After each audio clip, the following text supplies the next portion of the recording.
Amados, quem lembra qual é o texto, qual é a passagem? É Antônia, né? Nós temos hoje a irmã Antônia aqui com a gente. Depois de cada 10 pessoas dá um abraço nela. Quem lembra qual é a passagem que vai ser, que eu falei que vai ser a base para esse estudo? Quem lembra? Mateus 16. Nós vamos ficar bastante tempo aí, indo em outros lugares, voltando, mas sempre partindo de Mateus 16. Mas eu quero que vocês abram, que a gente vai usar os mesmos versículos que a gente quase terminou o estudo de quinta-feira passada, para fazer o mesmo link, 2 Timóteo 3, 16 e 17. Enquanto vocês estão abrindo, 2 Timóteo 3, 16 e 17, eu quero que vocês prestem atenção numa historinha que eu vou inventar agora, para ver aqui se os raízes vão me entender. Se os cachoeirenses raiz, já dei cola, não era nem para eu dar cola, se os cachoeirenses raiz. Se eu disser assim, por causa deles foi construído o quartel de Barca na cidade das pedras ou rochas achatadas. O que eu estou dizendo? Ou melhor, por causa deles foi construído o quartel de Barca, por causa da cidade das pedras achatadas ou rochas achatadas. O que eu estou dizendo? Barca.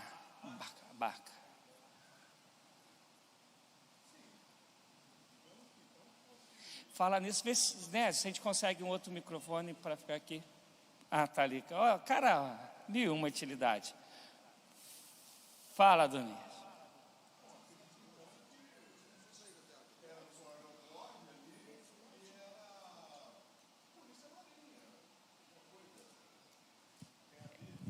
Então, aí eu vou ajudar os cachoeirenses. Por causa, quando estava começando a ser povoado a cidade de Cachoeiro, que Cachoeiro de Itapemirim do Tupi, olha só, é um carioca falando, hein? Significa rochas achatadas ou pedras achatadas. E aí, para se proteger dos indígenas, eles construíram esse quartel para que pudesse povoar e começar a povoar a cidade sem que eles estivessem correndo risco. Isto é, esse quartel foi criado para uma proteção contra, pelo menos que a história conta, os indígenas, a fim de que a cidade de Cachoeiro, que é onde vocês moram, de Itapemirim, ela pudesse, claro que agora eu também moro, ela pudesse ser povoada. Por que eu estou falando sobre isso? Você preste atenção, um texto que conta a história daqui da cidade. Para ele ser entendido, a gente tem que saber o que cada figura está querendo dizer na época que essas figuras tinham sentido. Sim ou não, gente? Consegui me fazer entender isso? Hoje quase ninguém lembra desse quartel de Barca. Então a gente tinha que ir lá na história, que começa em 1812, a povoar a cidade de Cachoeiro, por causa do café e do outro negócio que eu esqueci. Acho que não lembro se era ouro, não lembro agora, era café e um outro treco. E aí criaram esse quartel. Então, se a gente pega um texto desse, que eu creio que, e você vai ler um cachoeirense lendo, se ele não sabe da história, o que ele tem que fazer? Ir lá na época, para poder saber o que aquele texto está querendo dizer. Isto é, isso eu estou falando de 1812. Imagina de algo que foi escrito e, digamos, teve a sua formulação toda no 5º século, que é a Bíblia que nós temos, mas no 4º século ela já estava toda montada. E os escritos, eles perpassam mais de 3.500 anos. Imagina a gente entender o que está escrito lá sem a gente estudar. Por isso que na semana passada, o que eu falei? Quando a gente for estudar a Bíblia, porque o que Jesus falou? Leia a Bíblia, foi isso? Examinar. E o que é examinar? Hoje não tem nenhum médico aqui, né? Mas a gente ama. Eu sempre dou esse exemplo. A gente ama quando vai no médico e o cara está lá sentado e você está falando que tem. Quando tu acaba de falar, ele pega o papel e fala: é virose. A gente sai de lá felizão, né? Fala: pô, esse aí é fera. E agora, quando ele nos examina, o que ele faz? Bom, gente, participa. É estudo, não é pregação, não. Então, ele vai nos auscultar, né? Vai verificar a pressão, tempera. Dependendo do que você diz, ele já vai botar Tu mora onde? Marte? Acho que.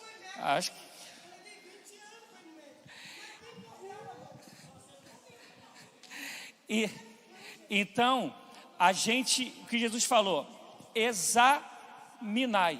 O que a gente faz? A gente já vai para a Bíblia, para dizer para a Bíblia o que a gente quer que a Bíblia diga para a gente. Estou mentindo, gente? É assim, não é? Tem gente que ainda é bibliomante. Conhece bibliomante? O que o senhor tem para mim hoje? Né? Não, estou falando. E gente ainda tem os que são bibliomantes. O que eu quero que a gente entenda? Qual foi o texto que eu falei para a gente ler agora? Quem lê aí para a gente? 16, 17. No microfone para ver se fica gravado aí para o pessoal ver depois. Toda escritura é inspirada por Deus e útil para o ensino, para a repreensão e para a correção, para a educação na justiça, a fim de que o homem de Deus seja perfeito e perfeitamente habilitado para toda boa obra. Então vamos lá. Semana passada a gente parou no é divinamente inspirada.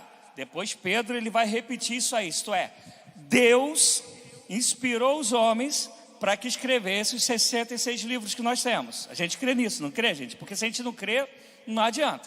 Então, quer dizer, os homens escreveram da maneira deles.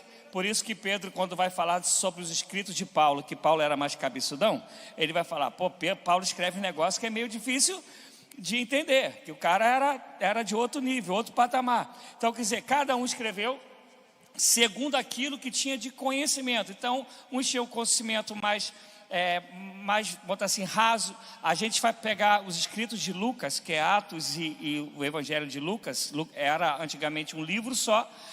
Lucas ele era médico e alguns acham que ele também era advogado. Então os escritos de Lucas no original é rebuscado pra caramba. É um outro patamar. Mas todos foram inspirados por Deus. E aí ele fala para que serve a escritura? Para que serve, Nésio? É para quê? Qual é a função da escritura? Útil para o ensino, para a repreensão, para a correção, para a educação na justiça. E aí, para que o homem se torne o quê? A fim de que o homem de Deus seja perfeito e perfeitamente habilitado para toda boa obra. A gente, quando vai ler a Bíblia, a gente quer alcançar isso? Normalmente a gente vai ler e fala, eu vou ler, porque a finalidade dela é me capacitar, para que eu me torne apto, como Pedro depois vai dizer, que todo mundo, todo cristão, esteja preparado para dar resposta quando for interrogado sobre a razão da sua própria fé.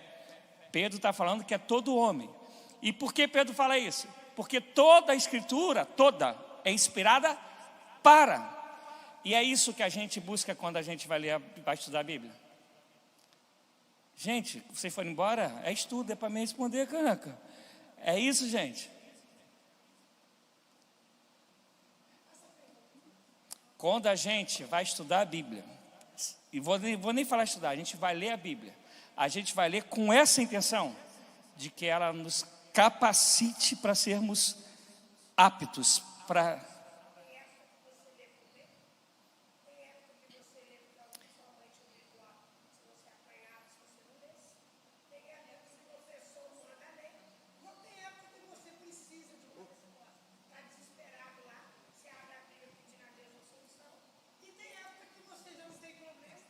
Gosta de estudar, quer saber toda a história da Bíblia.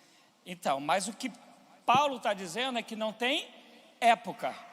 Ele está dizendo que a Bíblia é para isso. E é o que Pedro também vai dizer. Paulo e Pedro falando que a Bíblia ela é para, a Escritura é para isso.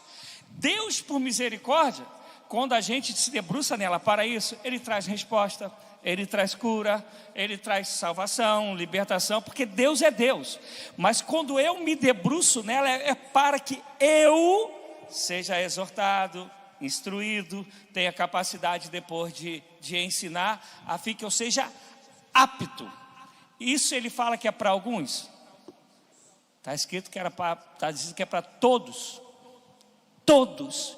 E aí, por favor, me responda, senão fica chatão só eu falando. E do que a gente conhece da maioria do povo que se diz povo de Deus, a gente está mais para esse caminho ou menos para esse caminho? Então o negócio é meio sério, não é? Então o negócio não é sério? Até. Então o meu desejo, como eu falei na semana passada, é que a gente, nessa caminhada, por isso que eu botei o tema, né, nos passos de Jesus, eu sei que é complicado, mas se vocês lembrarem, eu comecei falando, olha, o brasileiro, ele tem a influência dos indígenas, lembram disso? Que é toda essa cultura que está dentro de nós, a gente já nasceu nela, que já está aí desde sempre. E fora o que a religião, por si só, com o tempo, ainda foi acrescentando. Então, meu desejo, eu sei que é difícil, a gente abrir mão de tudo que já está dentro da gente como certezas. Mas meu desejo é que a gente tente isso, para a gente ver o que a Bíblia diz. E no caso desse estudo, o que Jesus diz. Porque o nosso modelo é Cristo. A Bíblia ela é cristocêntrica. O Antigo Testamento aponta para Jesus. Em Jesus Cristo tudo se cumpre. E depois todo o Novo Testamento é a partir de Jesus até que Ele venha. Está claro isso, gente? Está dando para entender? Está tranquilinho? E aí na semana passada a gente leu os primeiros versículos de Mateus 16. E a gente parou na parte que falava assim, que Jesus fala para os seus discípulos, e vocês vão lembrar, e quem não assistiu, gente, assista a semana passada, porque se eu ficar voltando a gente não anda, é por isso que está gravado, para a gente conseguir caminhar. Mas Jesus ele faz o seu quartel-general no lugar onde o Império Romano quase não atuava, no lugar onde, eu até falei, era como se fosse Uruguaiana no Rio, ou 25 de março em São Paulo, que tem gente de tudo quanto é tipo, de tudo quanto é canto, assim era a Galileia. Mas ao mesmo tempo era um lugar próspero, e aí Jesus está saindo, é ali que Jesus escolhe os seus discípulos, é ali que Jesus faz o seu quartel-general, e ele está saindo dali para acontecer algumas revelações tremendas que a gente vai ver no caminho. Mas ele não vai para Jerusalém, que é o lugar da religião, é onde está o templo, é o lugar onde estão os sacerdotes, os levitas. Não é para lá que ele vai. Ele, nem lá é o quartel-general dele, e nem lá para ter as revelações que a gente vai ver no estudo, é para lá que ele vai. Ele vai para Cesareia de Filipe, que a gente ainda vai demorar umas 3, 4 semanas até chegar lá. Mas aí indo, ele diz assim, ó, por favor, eu espero que a gente entenda isso, para que eles não se contaminassem com o fermento dos fariseus e dos saduceus. Se a gente vai para Lucas ainda coloca os herodianos, mas eu não vou falar muito, não vou falar do herodiano não, a gente vai falar de saduceus, fariseus, essênios e zelotes. Hoje a gente vai falar sobre os fariseus. E aí aqui eu até comentei, o fermento ele é do lado de fora ou é do lado de dentro? Lembra, Joana? A Joana falou assim, é misturado. Lembra? Do fermento? Aí eu falei, então, mas esse misturado ele é dentro. Então o que Jesus está falando? A preocupação é que o que está do lado de dentro. E aí nisso a gente vai falar um pouco sobre os fariseus, mas vamos ler para não ficar só na minha palavra. Abre aí de novo em Mateus 16. Alguém lê aí para mim do 5 até o 12.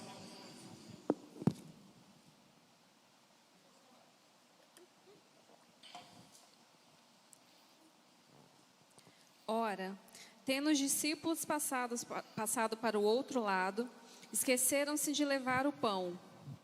E Jesus lhes disse: Vede e acautelai-vos do fermento dos fariseus e dos saduceus. Eles, porém, discorriam entre si, dizendo: É porque não trouxemos pão. Percebendo-o Jesus, disse: Por que discorrei entre vós, homens de pequena fé, sobre não terdes pão? Não compreendeis ainda, nem vos lembrais dos 5 pães para 5.000 homens, e de quantos cestos tomastes? Nem dos 7 pães para os 4.000 homens, e de quantos cestos tomastes? Como não compreendeis que não vos falei a respeito de pães? E sim, acautelai-vos do fermento dos fariseus e dos saduceus. Então entenderam que não lhes disseram que se acautelassem do fermento de pães, mas da doutrina dos fariseus e dos saduceus. Se vocês forem aí no finalzinho do 15, Jesus havia acabado de multiplicar pães e peixes. E daí, isso lá no Mar da Galileia, em Magdala. Ele está saindo de lá com os discípulos, indo mais para cima, indo para o norte, onde é Cesareia de Filipe. E aí, quando ele fala disso, ele pegou o gancho da multiplicação dos pães e peixes. Rapidinho os discípulos pensaram: poxa, ele está falando isso porque não trouxemos pães. E Jesus, que multiplica pão, está preocupado, né? E aí eu quero abrir um parênteses aqui rapidinho. Como nós somos movidos o tempo todo por sinais, pelas coisas que a gente toca. Preste atenção. Jesus acabou de multiplicar pães e peixes, e pela segunda vez. Tu acha que Jesus depois vai estar preocupado em falar que está faltando pão? Um homem que acabou de multiplicar pães e peixes, ele está preocupado se vai ter uma padaria aberta?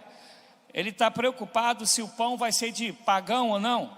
Mas na cabeça da gente, a gente sempre quer sinais, milagres para o aqui e para o agora. Por isso que normalmente a gente vai a Cristo ou vem a Cristo e não de fato para adorá-lo. Ainda que a gente o adore, a gente vai para Ele sempre esperando mais alguma coisa, buscando mais alguma coisa. E se tu olhares, que a gente não vai entrar nisso, todos os homens e mulheres que a gente traz como exemplo bíblico, nenhum deles se chegou a Jesus com um interesse próprio. Os que chegaram se arrebentaram, como Balaão, mas não são um exemplo. Então, um dos bons exemplos, tu vai pegar o exemplo, vamos falar aí das mulheres, que é o mês de março. Esté, ela chega a Deus pensando nela mesma. Quem lembra da história de Esté? Ela está preocupada com quem? Com o povo que vai perecer. E coloca a sua própria vida em risco. Se a gente vai falar de Jeremias, ele chega diante de Deus preocupado com ele mesmo.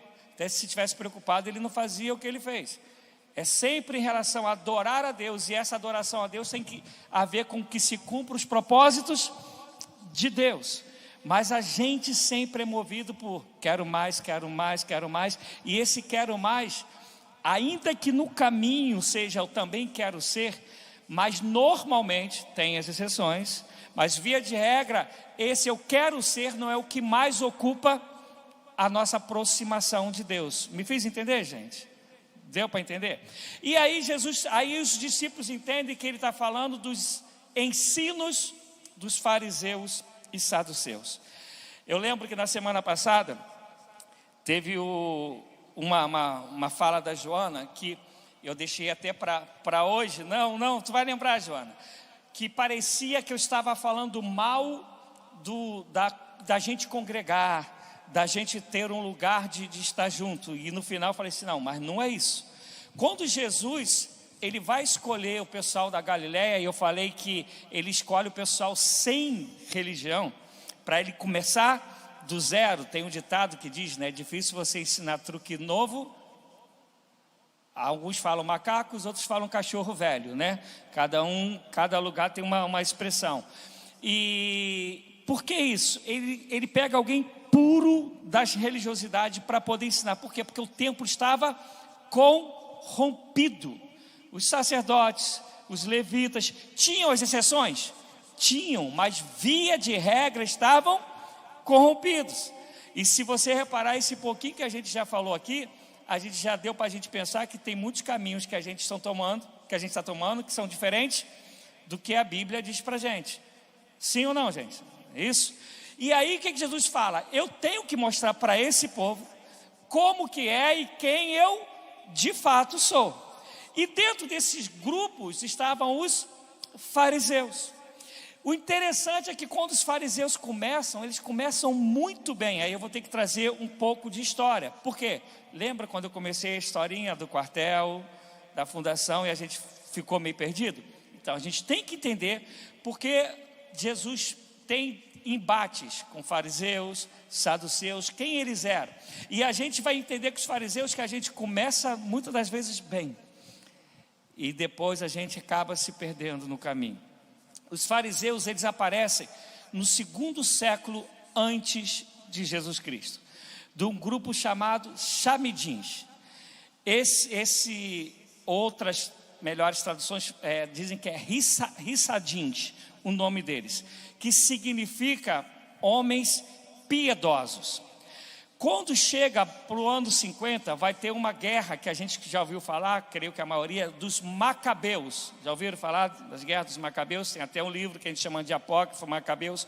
Qual a história dessa guerra? A história dessa guerra é que chega o Império Romano, Antíoco IV, ele quer que todo mundo adore um monte de deuses, inclusive os deuses de Roma. Ele profana o templo, ele leva a idolatria para dentro do templo. E essa rapaziada chamada Macabeus, que é Matatias e o seu filho Macabeus, eles levantam contra esse pensamento do romano, essa imposição romana. E no meio disso, esses richadins, eles vêm para poder se juntar e brigar contra o Império Romano. E eles vencem, graças a ele. O templo é restaurado, o culto dentro do templo ele é restaurado, e a partir daí surgem esses homens que depois vão ser chamados, daqui a pouco eu vou lembrar o nome, que em grego, que são os fariseus, que significa separados.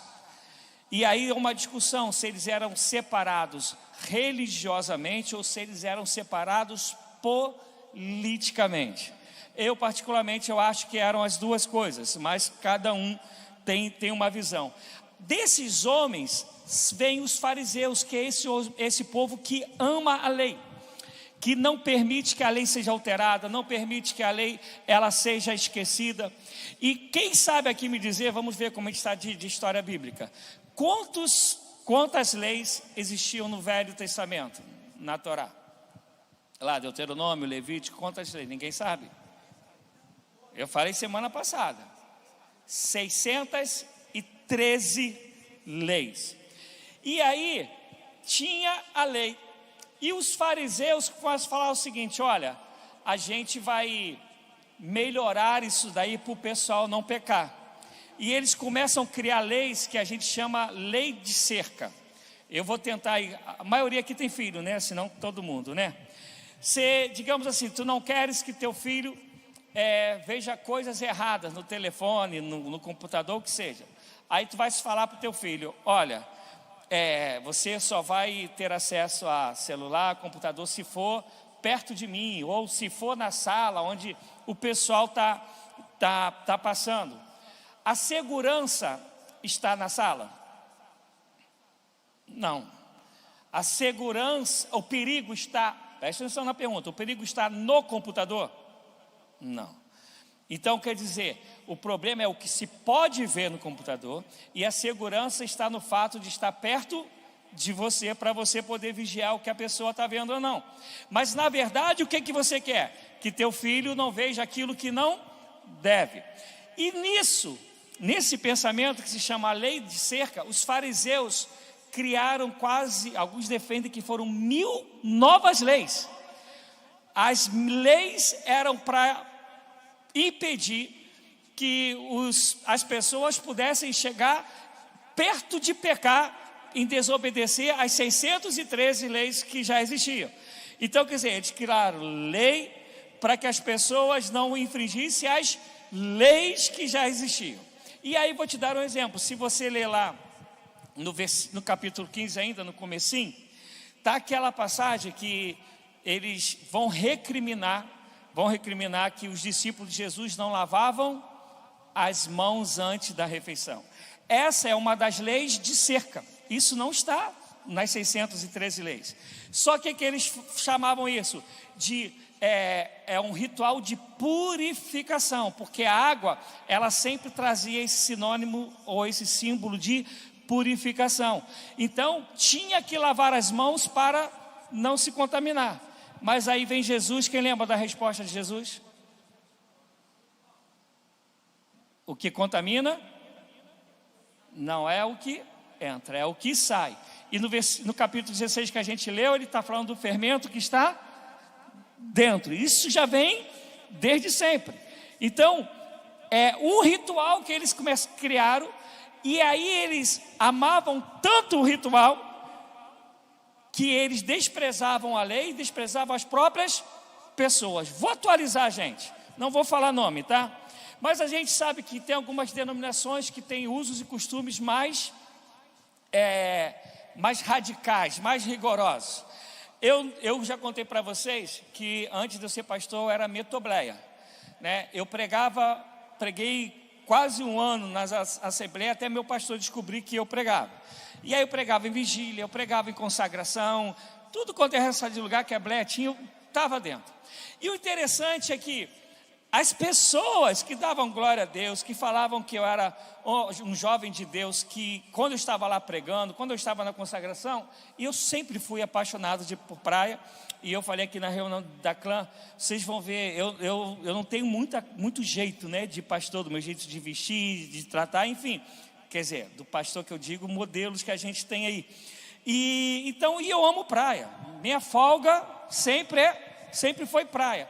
E as mesmas pessoas que falavam que eu era jovem de Deus, se eu passasse por elas de bermuda, elas não me cumprimentavam. Então, uma lei que essas pessoas criaram, que a gente poderia dizer que é a lei da cerca, era muito mais sério, muito mais importante do que o amor por mim, do que a compaixão pela minha vida, do que ver Deus em mim por tudo que até eles, no caso, já sabiam sobre mim. Mas não me davam. Mas se eu tivesse de calça, tênisinho e camisa, Pai do Senhor, varão, aleluia. Então era isso que os fariseus passaram a fazer. E como eles dominavam a lei, eles começaram a usar o que eles faziam para poder tirar proveito das outras pessoas. Vocês já viram que no exemplo que eu dei, as pessoas que fazem isso, elas sempre se acham mais santas do que as outras? É ou não é assim? Isso é novo? Não, isso é lá dos fariseus. Eles já faziam isso quando eles se perderam no caminho. E o que a gente precisa entender é que eu e você temos uma grande possibilidade de se perder na religião. Por isso que o que contamina é o que está aqui dentro. E aí o que acontecia? Nos rituais, eles eram bons pra caramba, eles faziam tudo perfeito, eles eram direitinho. Vamos botar no dia de hoje, eles iam chegar aqui, ia arrumar a igreja, ia ligar tudo, ia limpar o chão, eles iam colocar as coisas que eles pudessem crer, menorar, o que for aqui, ia deixar tudo, e tudo com zelo. Mas é para eles que Jesus vai dizer, com a boca, vocês me confessam, mas o coração está longe de mim. Era todo mundo? Não. Se você for ler a Bíblia, tu vai ver que em Atos 5, tem um cara chamado Gamaliel, homem justo, fariseu, que inclusive defende os discípulos que estavam lá para serem presos e serem torturados. Você vai pegar o próprio Paulo, ele era fariseu, ele vai dizer lá em Atos 23 ou 26, eu sou fariseu dos fariseus. Você vai chegar em Atos 15, tem fariseus que se converteram, que creram em Jesus, e vão dizer, inclusive, olha, mas mesmo assim a gente tem que guardar isso. A gente tem Nicodemos em João 3, e quando a gente vai ler lá João 3, Nicodemos ele fala no plural, ele fala assim, nós sabemos que para fazer os sinais que o Senhor faz, tem que ter vindo de Deus. Se ele está falando no plural, ele está falando sobre ele e outros fariseus. Isto é, tinha uma rapaziada boa, mas na maioria, é o que Jesus está falando, não era assim. E o chamado de Deus é para que todos sejamos assim. Não é para ser um ou ser outro. Você vai pegar em Marcos 3, eles já estão começando a organizar para poder pegar Jesus, para poder trair Jesus. Eu terminei a gente lendo Mateus 23, lembram? Que ele vai dizer sobre os fariseus: ai de vós, e veio um monte de ai. Vai falar sobre os dízimos, mas que falta misericórdia, que falta graça. E aí eu quero abrir aqui um bom parênteses para a gente. Nisso eu e até o meu bispo, a gente tem uma discordância, e eu creio que ele saiba disso, né? Ele fala sobre que a religião, que ele não concorda quando a gente fala que a religião não é boa, a religião é má. Eu particularmente, eu sou totalmente contra a religião. E aí eu vou aqui explicar. Religião vem da palavra religare. Quem sabe o que significa religare? Alguém fala aí, gente. É a tentativa do homem se ligar com Deus. A nossa fé, ela é assim? Vamos lá, Bíblia, só pensa e responde. A nossa fé é o homem se ligando com Deus, querendo se ligar com Deus? Quem acha que é? A nossa fé é Deus se ligando com o homem. E Deus amou o mundo de tal maneira que enviou. Coríntios vai dizer: e Deus estava em Cristo reconciliando consigo o mundo. Quem estava reconciliando?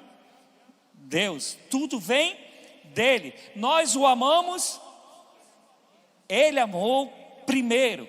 A nossa fé é Deus que vem nos buscar. Inclusive quando a gente vai falar de adoração, vai dizer: e Deus busca os verdadeiros. Quem que busca? É sempre ele. E a nossa fé não é a gente buscando Deus, porque ninguém aqui, nem em lugar nenhum do mundo, que nasceu, que vai nascer, tem condições de se achegar a Deus, se Deus não quiser encontrar tal pessoa. Ninguém, porque ele é Deus. A gente, por isso que Torre de Babel não deu certo. O que era a Torre de Babel? O homem querendo chegar a Deus por força própria. E daí Deus fala: filhão, tu está furado, está na furada, não é assim não. E aí, quando que Jesus fala de religião?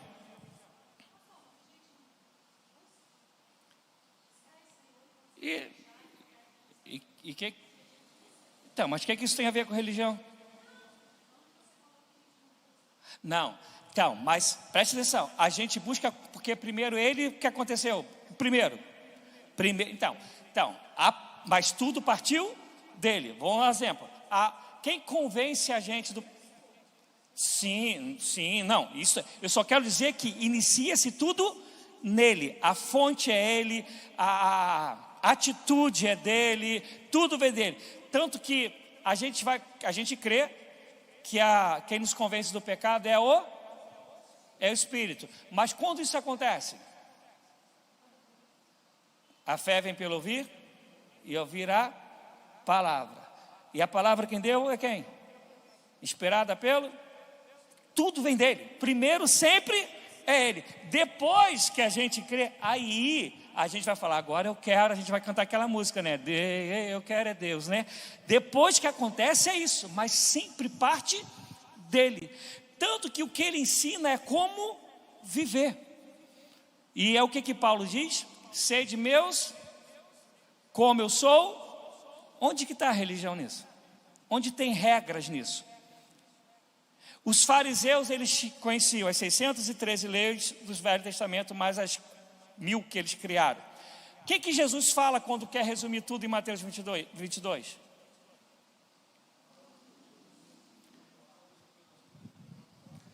Ele vai pegar as 613 que existiam, ele vai pegar as 1000 que os fariseus criaram, e ele vai dizer: olha, o que vale é aqui dentro, e aqui dentro o que vale é o amor. Amará o Senhor teu Deus com toda a tua existência, coração, entendimento, alma, e amará o teu próximo como a ti mesmo. Aí depois em João 17 ele vai dar assim mais forte. Ele vai dizer: amarás uns aos outros como eu vos amei. Tem religião nisso? Tem regra nisso? Tem, gente? Tem ritual nisso? Pô, gente, eu estou sozinho aqui, Jesus Cristinho, misericórdia. Ai, eu sei que é complicado para a gente, por isso que eu estou falando, deixa a Bíblia falar. Vamos pegar, Paulo era fariseu, se converte. O que Paulo mais vai fazer nas cartas dele? Gálatas, Filipenses, o que ele mais vai fazer? Falar contra aquilo que se faz no exterior. E vai dizer que o que vale é o que está dentro. E uma das passagens que a gente mais conhece é uma tal de 1 Coríntios 13. O que está dizendo lá? Eu posso dar a minha vida. Se não tiver amor, ele vai dizer, olha, você pode ser endinheirado, Elon Musk.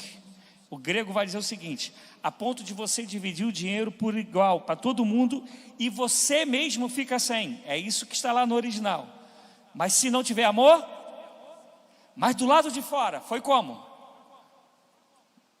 Está lá, o cara lá com a câmera e outro com iPhone 17 agora? O iPhone 16, eu não sei nada da maçãzinha, né?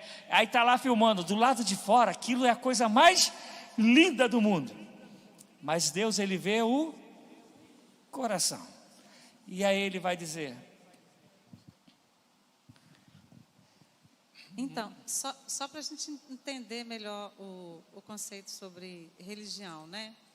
Porque nós estamos em vários pregadores aqui e por várias vezes nós já falamos, né, sobre a religiosidade, que nós não podemos viver a religiosidade, que no caso vem da religião.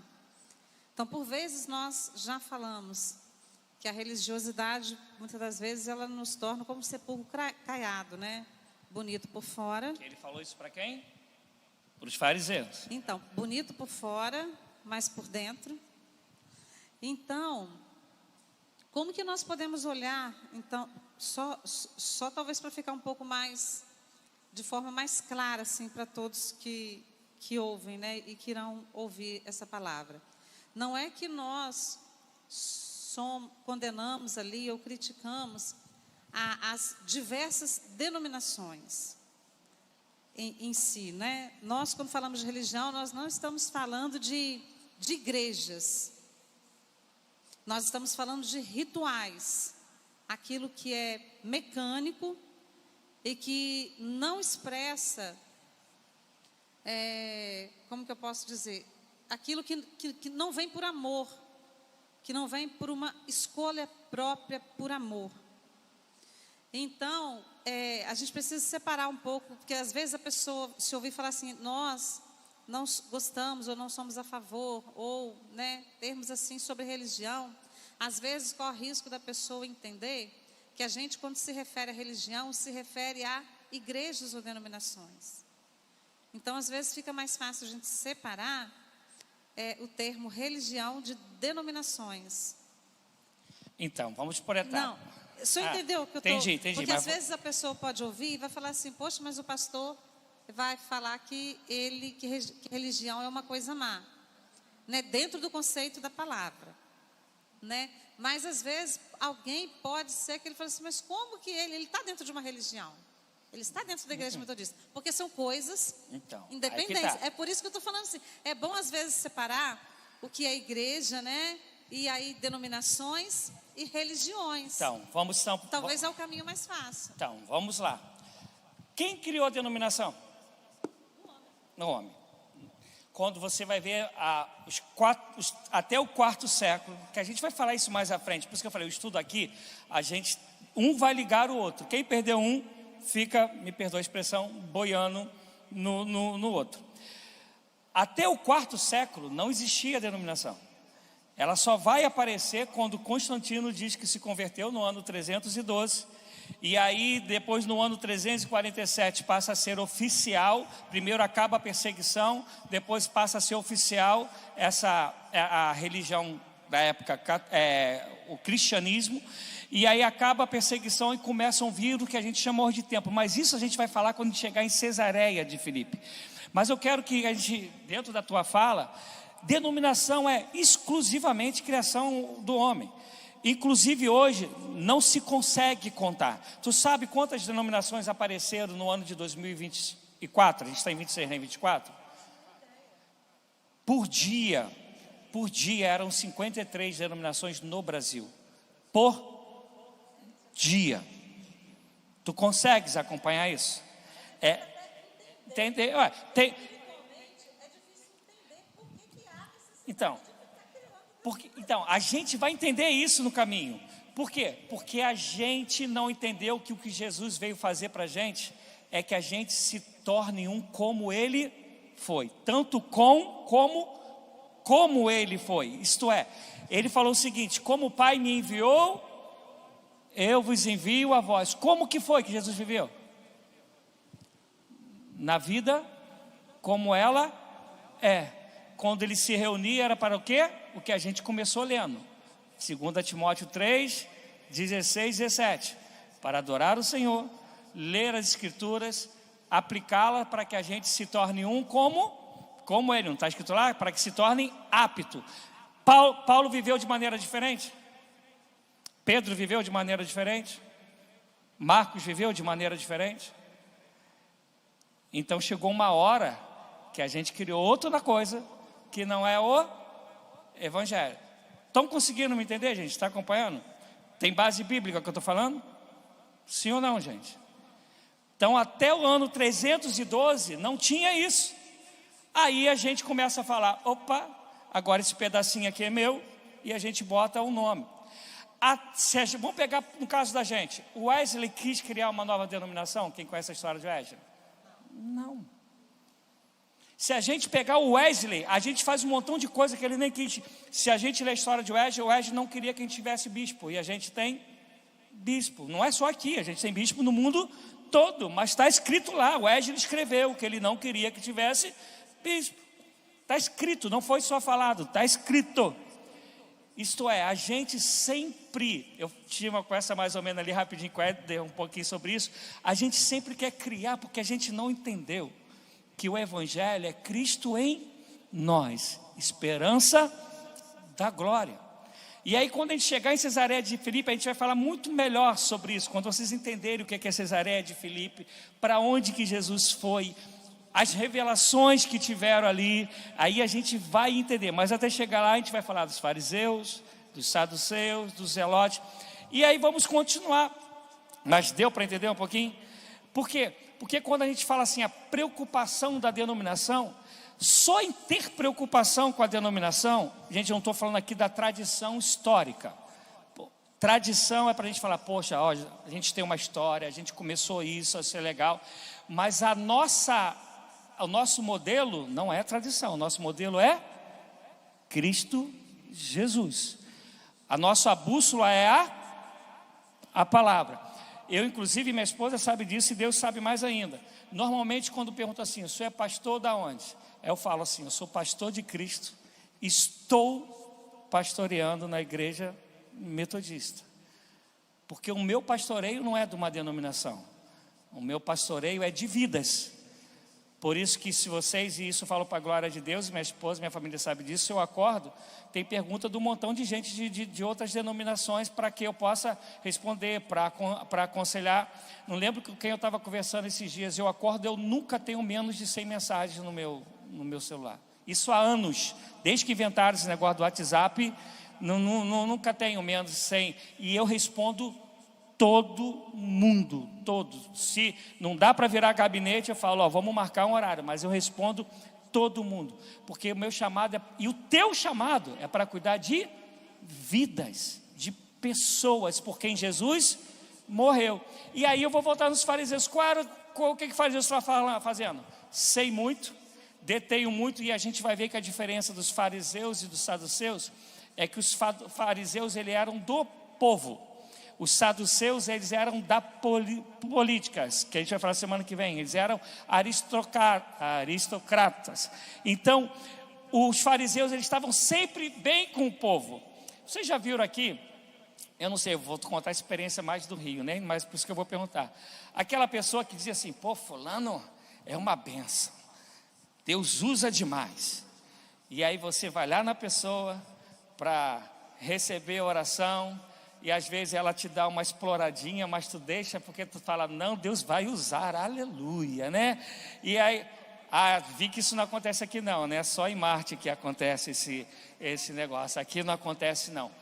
E era o que os fariseus faziam, eles aproveitavam da autoridade, do conhecimento, e é onde Jesus vai falar, vocês vão com o pretexto de orar, vão para a casa da viúva e deixam a despensa delas vazia.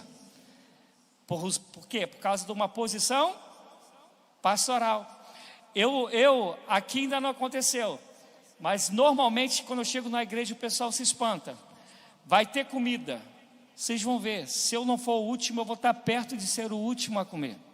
Isso em qualquer coisa que tenha. Quando fala assim, não, vem pastor, eu falo, não, eu fui chamado para dar o exemplo, e se eu vou dar o exemplo, os outros têm que comer primeiro. Já aconteceu de eu chegar numa igreja, no dia do culto de acolhida, e eu não consegui comer, porque o pessoal avançou na mesa, e quando eu fui não tinha isso aqui em Espírito Santo, não tinha mais nada. Aí o que o pessoal passou a fazer? Guardar um pratinho para mim, porque sabia que eu não ia lá. Mas os fariseus faziam o contrário, eles aproveitavam do nome da espiritualidade para explorar as pessoas. Isso acontece hoje?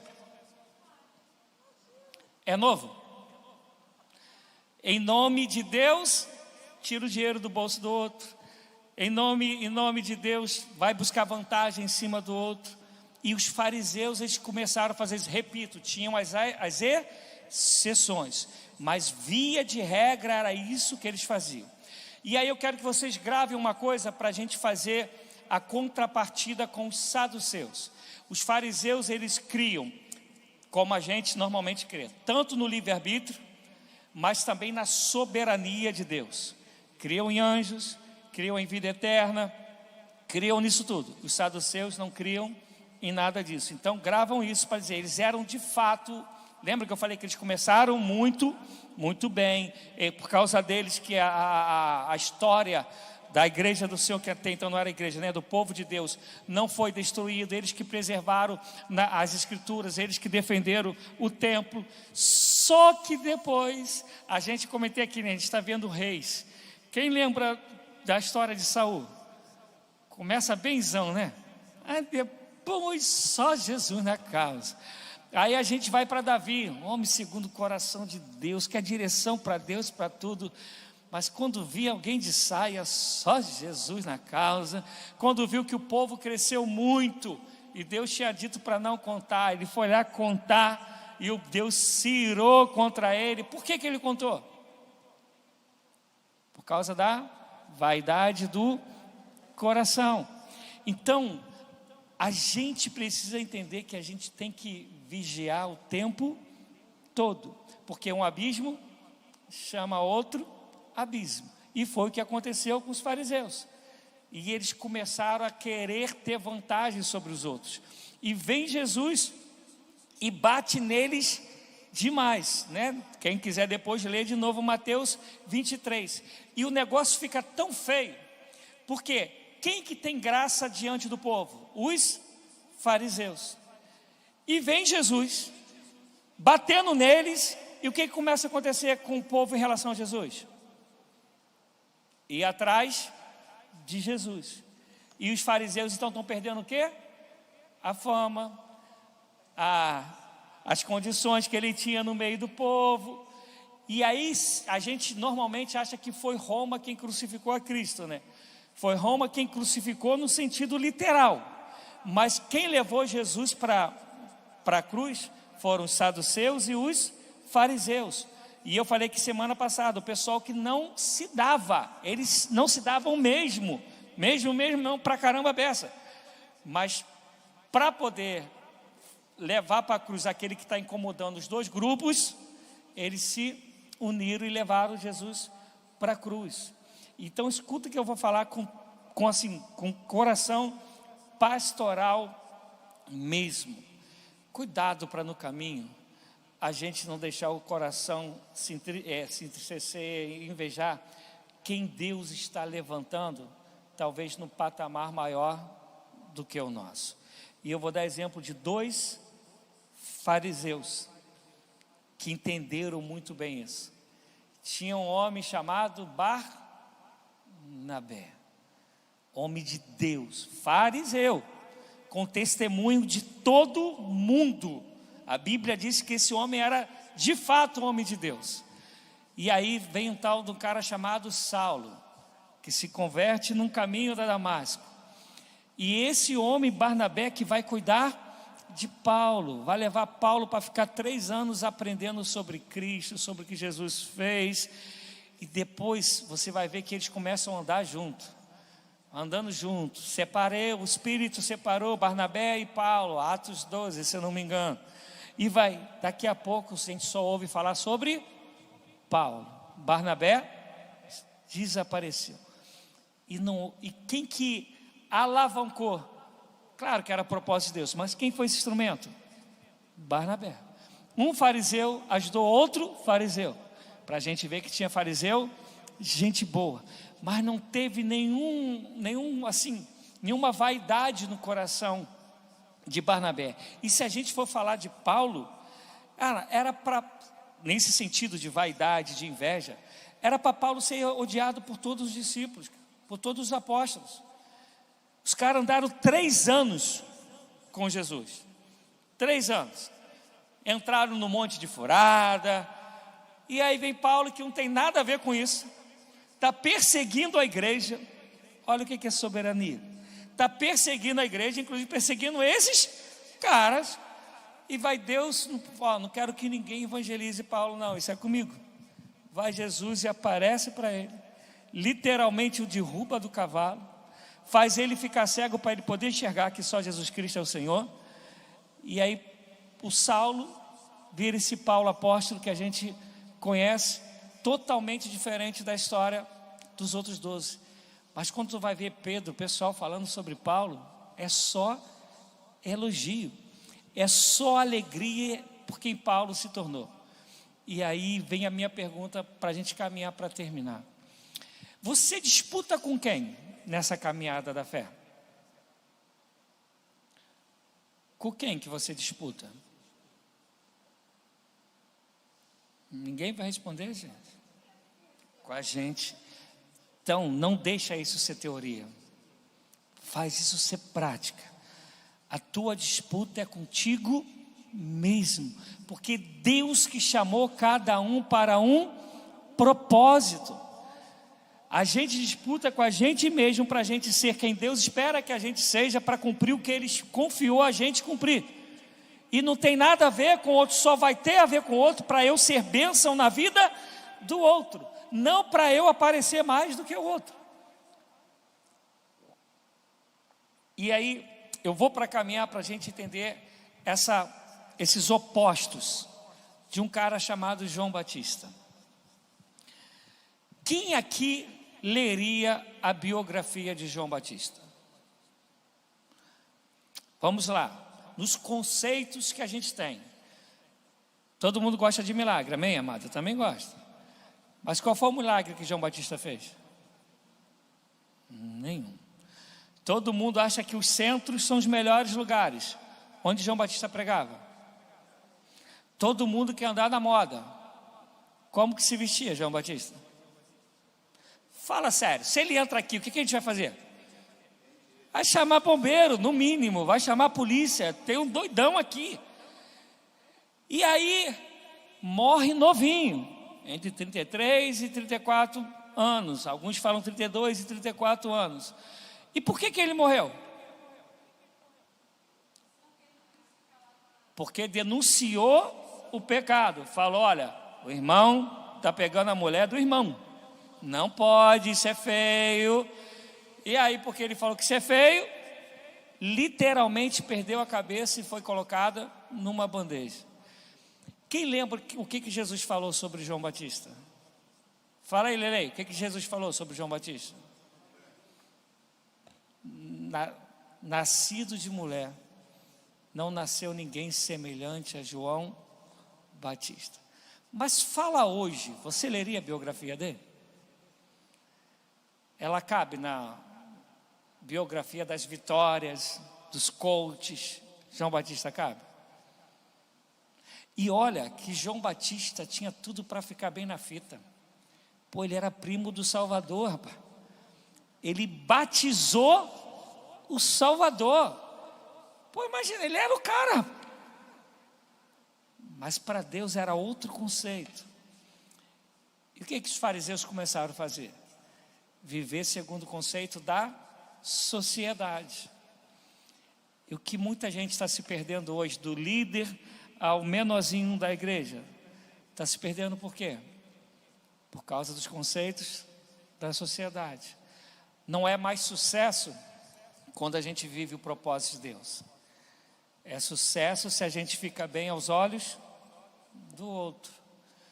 Não é mais glória quando Deus aprova, como ele vai dizer em Mateus, por que buscais honra uns dos outros? Mateus não, perdão, em João. Por que buscai honra uns dos outros? Antes buscai honra do Pai. Mas a gente está sempre querendo ser reconhecido. Aí tem uma música que a gente canta, que ela é fantástica. E eu falo sobre ela há anos. Eu não preciso ser reconhecido. A gente canta de verdade mesmo. Fala sério. A música é bíblica. É bíblica. Mas a gente vive assim, a gente estaria disposto a viver tomando pancada o tempo todo, sendo humilhado o tempo todo. A gente estaria disposto a viver assim por amor a Deus?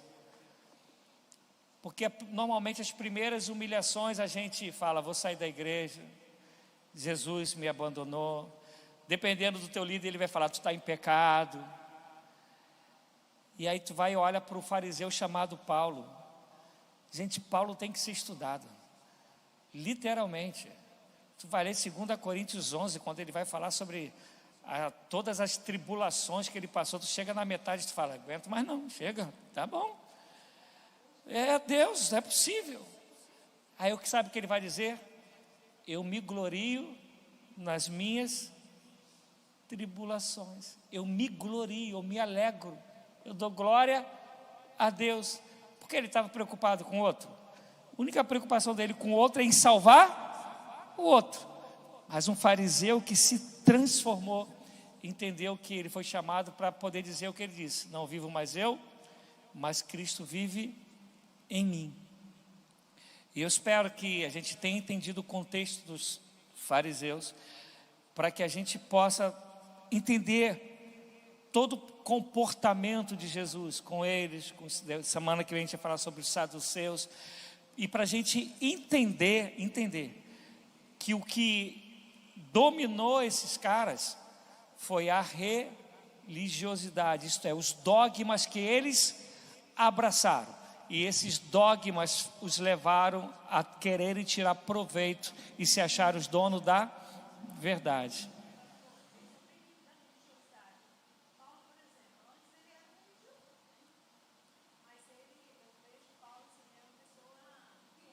Uhum.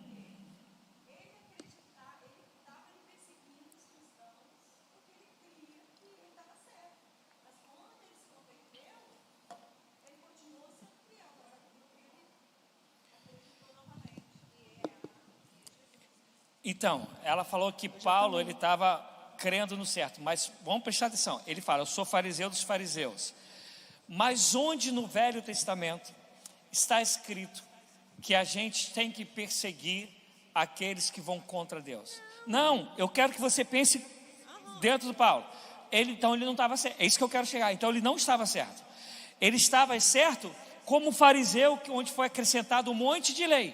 Mas se pegar as 613 que Deus deu, lá Levítico, Deuteronômio, ele está equivocado. Porque a intenção de Deus sempre foi acolher. Vou dar um exemplo. Raabe era o quê? Não só prostituta, ela era pagã. E Deus pegou e a acolheu. Então, mas ele acreditava que ele estava fazendo certo. Sim, mas isso que eu estou querendo, mas lembra... E isso que eu quero chegar, porque o certo eram as 613 leis. Ele também passou a crer naquilo que os próprios fariseus levantaram. Então, o que eu estou falando? O certo dele, presta atenção, não era no certo no que a lei dizia, era no certo da lei que os próprios fariseus criaram. Porque o certo era se ele cresce nas 613 leis. Mas é isso que eu estou dizendo, a gente começa a achar que rituais, comportamentos, dogmas, eles são muito mais fortes ou mais sérios ou têm que ser mais conservados do que de fato o que Jesus Cristo disse. Eu vou dar um exemplo para vocês de uma das leis dos fariseus. Lembra que Jesus ele cura um cego cuspindo no chão? Faz o lodinho. O cego só deixou porque era cego. Se ele estivesse vendo, ele não deixava. Jesus cospe no chão, faz aquele nojinho e tum! E não fala para ele, só passa a mão que vai ficar bom. Não dá fala, tu vai lá até... Imagina o cego com a lama, com o cuspe na cara, tentando chegar até o tanque de Siloé para ser curado. Por que Jesus cuspiu no chão? Porque uma das leis criadas pelos fariseus é que no dia de sábado não podia cuspir no chão, porque o teu cuspe, ele ia criar o lodo que ia preparar a terra, então isso significava trabalho, e no sábado não podia trabalhar. Então Jesus, quando ele está cuspindo, ele está falando para os fariseus: vocês estão todos errados, vocês estão, lembra que Jesus fala que vocês acrescentam um peso, fardo, que vocês não querem mover nem com um dedinho, estão à porta, não entram e não deixam ninguém entrar. Então, quando eu falei de Paulo, isto é, Paulo fazia aquilo ali por fé, mas a fé dele, principalmente alguém que aprendeu com Gamaliel, que era o cara da época, ele não tinha que estar naquele caminho, porque ele conhecia o que de fato eram as 613 leis. É isso que eu quero que a gente pense. Se um montão de coisa que a gente faz é bíblico, ou a gente acrescentou isso, ou a gente pegou lá do Velho Testamento que não tem mais nada a ver e a gente colocou dentro e fala, é assim, enquanto que a Bíblia está dizendo que já não é mais assim, ou não tem mais, ou não faz parte da fé. Então, a gente também faz. Me fiz entender, gente? A gente tem que entender, olha, quando eu pego dando um exemplo, eu pego esse copo aqui com água e falo que ele tem que estar aqui. Isso tem a ver com a Bíblia? Tem a ver com o Novo Testamento? Tem a ver com o Velho, o Antigo? Se aplica hoje? Ou é porque eu acho legal, eu creio que é assim e eu vou colocando? Eu lembro que assim que eu me converti, as pessoas falavam para eu ser batizado no Espírito Santo, não sei se vocês viveram isso, tinha que ficar falando glória, glória, glória, glória, glória, glória, glória, glória, glória. Margarete está rindo que você passou por isso, está entregando, né? Meu Deus, eu tinha 22 anos, o que mandava eu fazer, eu estava dentro. Qual é a base bíblica para isso? E isso é feito até hoje, mas não tem uma base, você não vai achar isso em lugar nenhum. Fala, Daniel.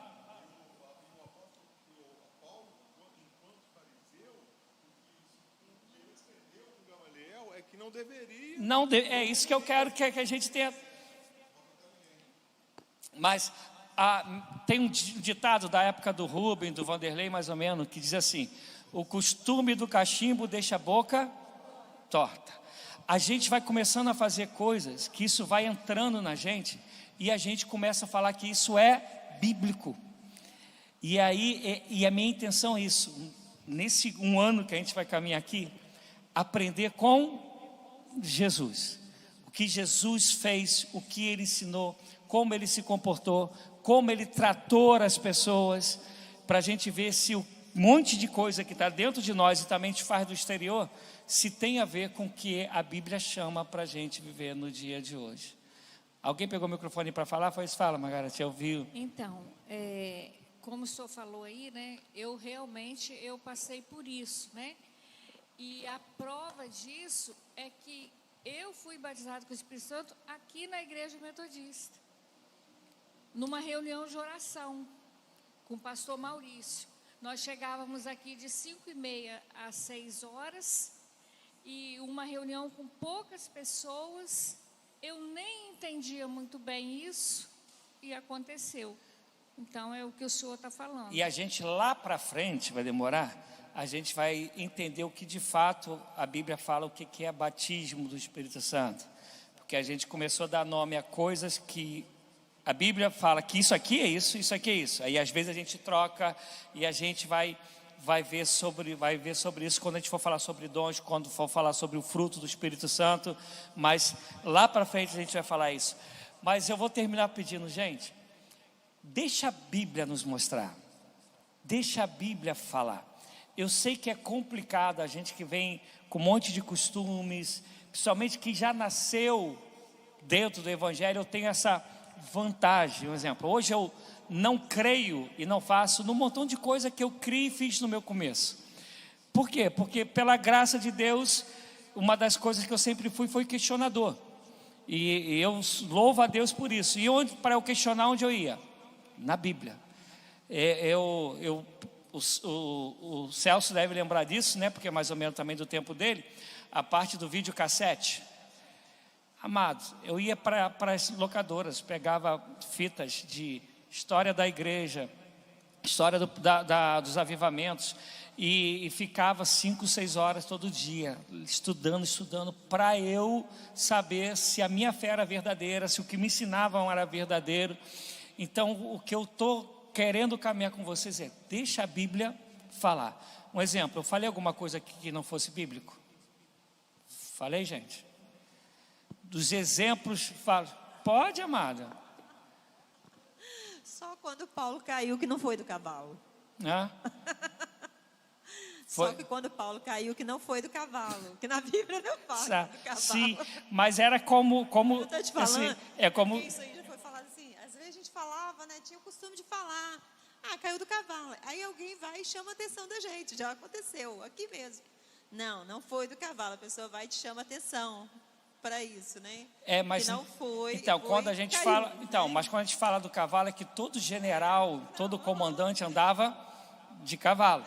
Os bambambãs iam de cavalo e os mais vassalos vinham atrás a pé. E Paulo era o bambambam.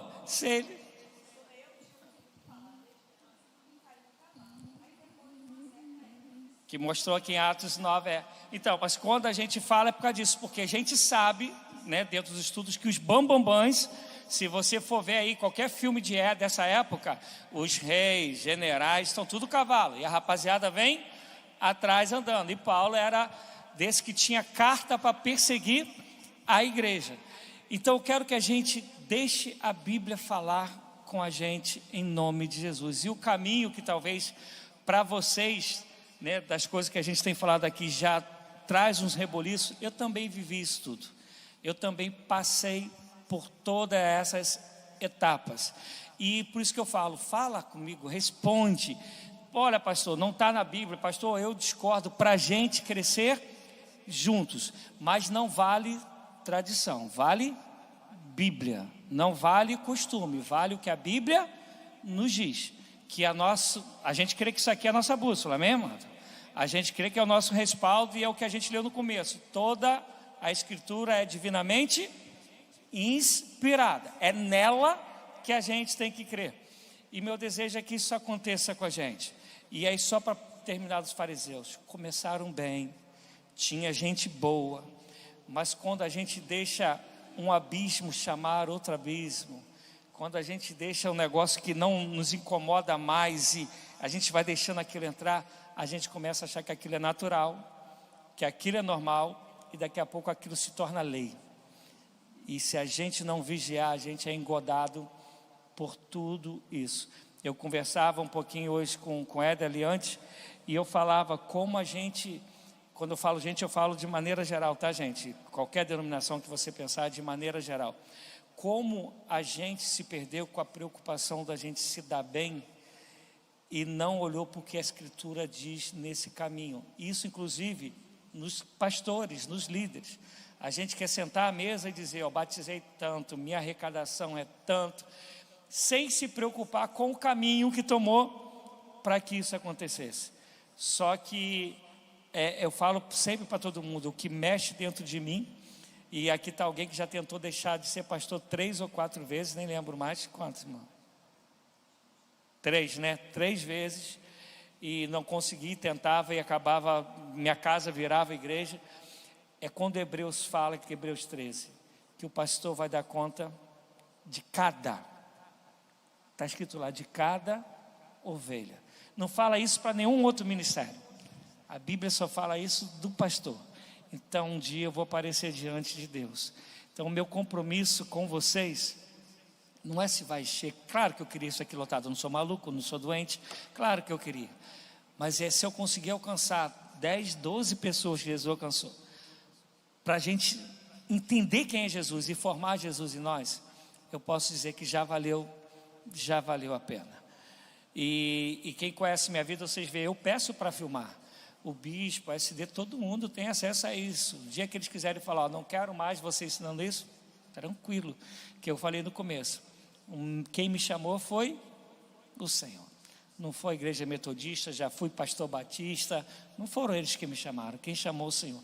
E se Deus me deu condições e tem dado de eu estar aprendendo, esse é o meu desejo, eu tendo que Ele me deu para eu poder compartilhar. Amém? Vamos ficar de pé, vamos terminar. Obrigado pela presença de vocês. Esse estudo, como vocês vão ver, não tem livro, não tenho nada anotado. Eu o dou há alguns anos. E ainda assim, eu estou estudando sobre os fariseus de novo, desde semana passada. Algo que eu dou há anos para estar aqui falando para vocês. Para quê? Para eu não errar, para eu dizer o que a história diz, o que a Bíblia diz, para que eu passe aquilo de fato que é verdadeiro. Amém? Pai, eu quero te louvar por essas vidas que aqui estão. Eu quero te agradecer por aqueles que estão assistindo, mas como bom seria, Pai, se eles estivessem aqui conosco, pelo menos é o desejo do meu coração, por aqueles que assistirão depois. E Pai, eu quero ser fiel a Ti, eu quero ser fiel à Tua palavra. Eu digo isso diante de Ti, de todos que aqui estão.